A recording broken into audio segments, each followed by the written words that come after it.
ஏறச் சொன்னால் எருது கோபம், இறங்கச் சொன்னால் நொண்டி கோபம். நாம் அறிந்த விளக்கம். கால் ஊனமான ஒருவன் ஏர் பூட்டி உழவுத் தொழிலை மேற்கொள்ளும்போது அவனையும் மாடையும் இணைப்பது ஏர். கால் ஊனமானவனால் ஏரை தள்ளி கொண்டே நடக்க முடியாது. அவனை ஏரில் ஏற்றினால் மாடு எடை தாழாமல் தள்ளும். அவனை இறங்கச் சொன்னால் அவன் கோபித்து கொள்வான். இருவருக்கும் இடையில் மாட்டிக்கொண்டு அல்லல் படுவது ஏர்தான் என்பது நமக்கு விளங்கும். ஆக ஏறச் சொன்னால் எருதுக்கு கோபம், இறங்கச் சொன்னால் நொண்டிக்கு கோபம் என பழமொழியின் அர்த்தம் விளங்குகிறது. விளக்கம்.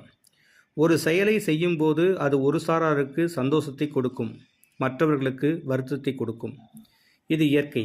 உதாரணத்திற்கு மழை பெய்தால் விவசாயிகளுக்கு கொண்டாட்டம், அதே நேரத்தில் உப்பு விற்பவர்கள், தீப்பெட்டி போன்ற தொழில் செய்பவர்களுக்கு திண்டாட்டம். எருதுவின் மேலே ஏறுவதுதான் இங்கே செயல். ஏறினால் எருதுவுக்கு வலிக்கும், ஏறவில்லை என்றால் நொண்டிக்கு கஷ்டம் என்று நேரடியாகவே அர்த்தம் வருகிறது.